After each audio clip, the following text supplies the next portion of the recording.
அவர்கிட்ட அவரை வாசித்ததில், அவர்கிட்ட நான் பழகினதில், அவருடைய எழுத்துக்களில் நான் புரிஞ்சுக்கிறது என்னென்னா, அவருக்கான ஒரு உலகத்தில் அவர் வந்து வாழ்ந்துகிட்டே இருப்பார். அவர் யாரோடையும் மிங்கிலாகவே மாட்டார்.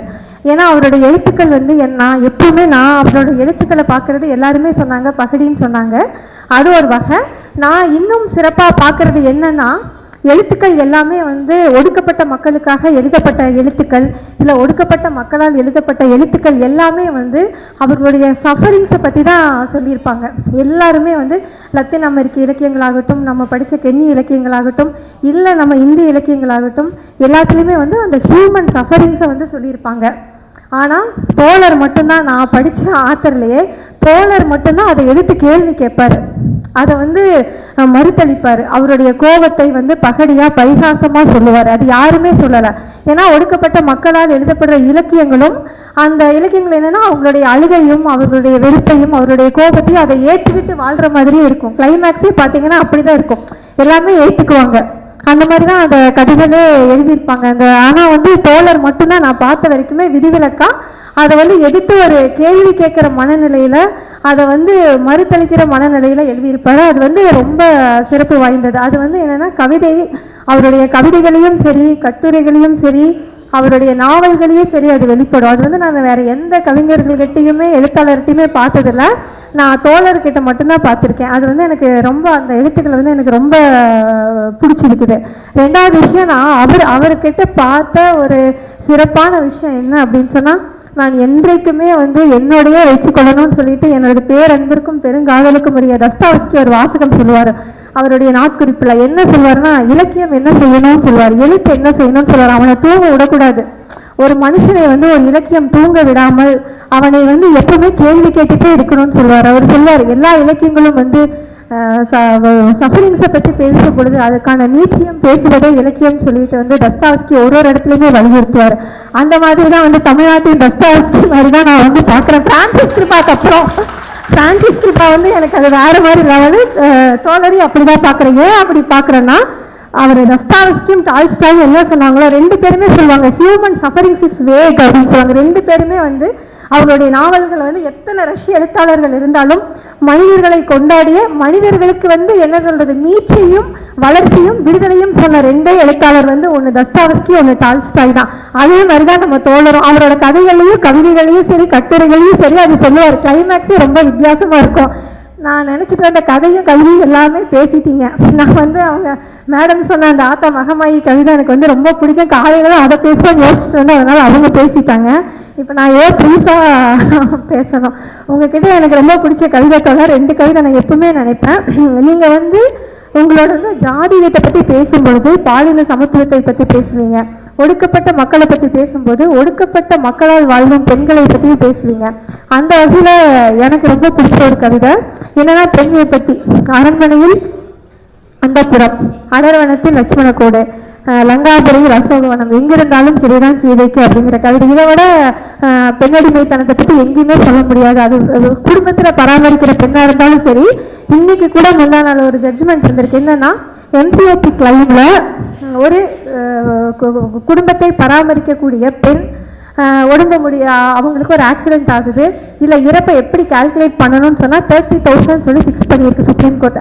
அதை காமெடி பண்ணுறாங்க, நிறையா மீம்ஸ் போடுறாங்க. 30,000 என்ன, வீட்டில் வேலை பார்க்குற பொம்பளைக்கு 30,000 எப்படி ஃபிக்ஸ் பண்ணாங்கன்னு சொல்கிறாங்க. ஏன்னா இன்றைக்கி அந்த நிலைமையில தான் இருக்கிறோம்.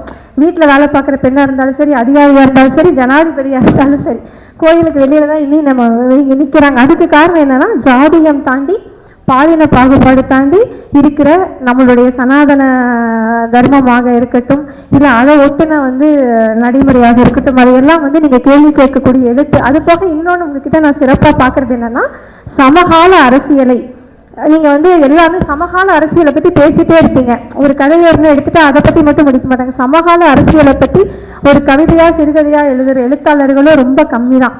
மேடம் சொன்ன மாதிரி எந்த அழகியல் அதுக்கு அவசியம் இல்லை. அது அன்றாட நடக்கிற விஷயம் மறுநாளே நீங்கள் மீம்ஸ் போட்டுருவீங்க. நான் அதனால் உங்கள் ஸ்டேட்டஸ் என்ன சொல்ல வருது, உங்கள் கட்டுரை என்ன சொல்ல வருதுன்னு நான் ரெகுலராக பார்ப்பேன் தோழர். ஏன்னா உங்களோட கருத்து வந்து நான் என்னன்னு தெரிஞ்சுக்கணும்னு நினைப்பேன். அதுக்கு காரணம் என்னென்னா, இந்த நம்ம ஒரு அரசியல் சித்தாந்தம்ங்கிறது யார் வேணாலும் எந்த இயக்கத்தில் வேணாலும் இருக்கலாம்.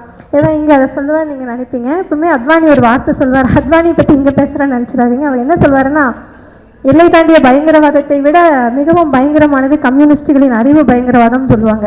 இந்த வார்த்தை நம்ம எல்லாமே கேள்விப்பட்டிருப்போம். அந்த வார்த்தையை வந்து சொல்லும்போது என்னன்னா, அவர் வந்து இந்த கம்யூனிஸ்டோட கல்ச்சுரல் மொராலிட்டி வந்து ரொம்ப டேஞ்சர்னு சொல்லுவார். அதே உங்கள் ஆஸ்பெக்டில் நான் சொல்லணும்னா, உங்களோட அறிவு பயங்கரவாதம் வந்து தேவை. அறிவுங்கிறது பயங்கரவாதம் கிடையாது, அது வந்து ஆயுதம்.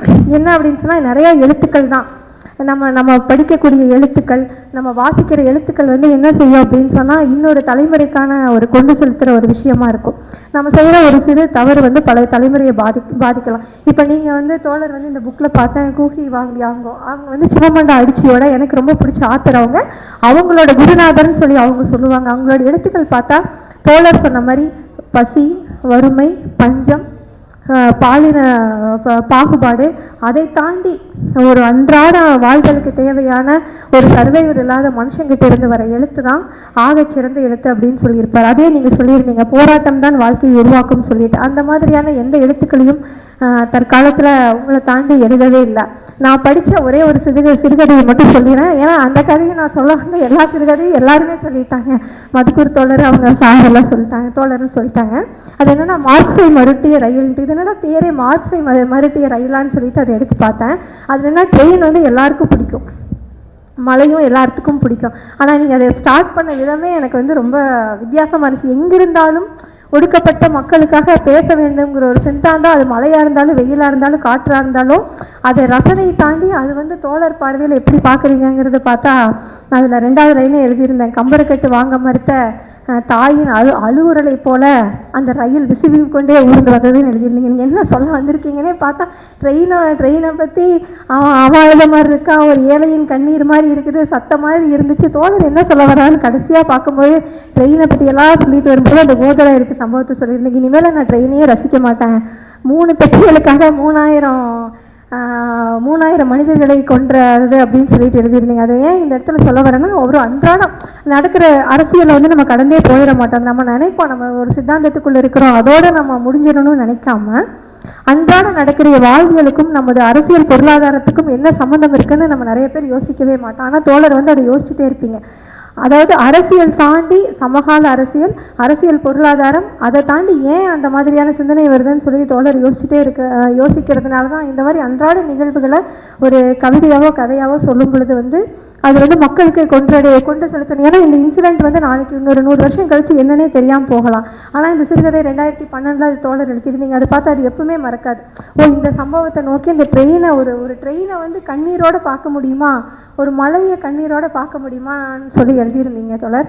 அது வந்து எனக்கு ரொம்ப பிடிச்சிருச்சு. இந்த இடத்துல நீங்கள் சொன்ன மாதிரியே தான், ஒரு போராட்டம் தான் ஒரு மனிதனை உருவாக்கும், ஒரு போராட்டம் தான் ஒரு மனிதனை கனவு காண வைக்கும், ஒரு போராட்டம் தான் வாழ்வியலை கொண்டாடும். அது மாதிரி நீங்கள் எப்பவுமே வந்து போராடுறதுக்கான இல்லை. உங்ககிட்ட நம்ம பேசும்போது நான் எல்லா நாளும் பார்த்துருக்கேன், நீங்கள் செய்கிற போராட்டம் வந்து அது உங்கள் இடத்துலையே இருக்கும். உங்கள் மனைவியை நீங்களே வீட்டுக்கு வரும்போது பார்த்தா அவங்கள நீங்கள் பார்த்துக்கிற விதத்துலேயே நான் புரிஞ்சுட்டது அதுதான். எல்லாளவும் தன்னுடைய தனிப்பட்டும் சரி, உங்களுடைய நீங்களாக இருந்தாலும் சரி, தனிப்பட்ட வாழ்க்கையிலும் சரி, ஒரு போராட்ட குணத்துக்காக கனவு காண்ற நீங்கள் எப்பவுமே நான் இந்த பணி தொடரணும்னு கேட்டு முடிச்சுக்கிறேன். எல்லாரும் அதை பற்றி பேசிட்டாங்க. இன்னும் ஒரே கவிதை, இந்த எல்லாரும் உங்களோட புரட்சிகர கவிதையை பேசிட்டாங்க. நான் உங்களோட ஒரு காதல் கவிதை படித்தேன் தோழர். அது என்னன்னா மறுசந்திப்பு அப்படின்னு சொல்லிட்டேன். அது எனக்கு ரொம்ப பிடிச்சிருந்துச்சு. எப்பவுமே காதலின் மறுசந்திப்பை நம்புகிறேன்னு சொல்லியிருப்பீங்க. எப்போதோ தொட்ட ஈரத்தின் பச்சை இன்னும் மணக்கிறது, மீண்டும் ஒரு மறுசந்திப்பு வரும் வரை அப்படின்னு சொல்லியிருந்தீங்க. எப்பவுமே வந்து ஒரு காதல் கூட, காதலாக இருந்தாலும் சரி, எதாக இருந்தாலும் சரி, ஒரு பாசிட்டிவ் நேர்மறை சிந்தனையே மட்டுமே உங்கள் பக்கடிகளால் வெளிப்படுத்தியிருக்கிறீங்க. வாழ்த்துக்கள் தோழர், உங்கள் பணி சிறக்கட்டும். நன்றி.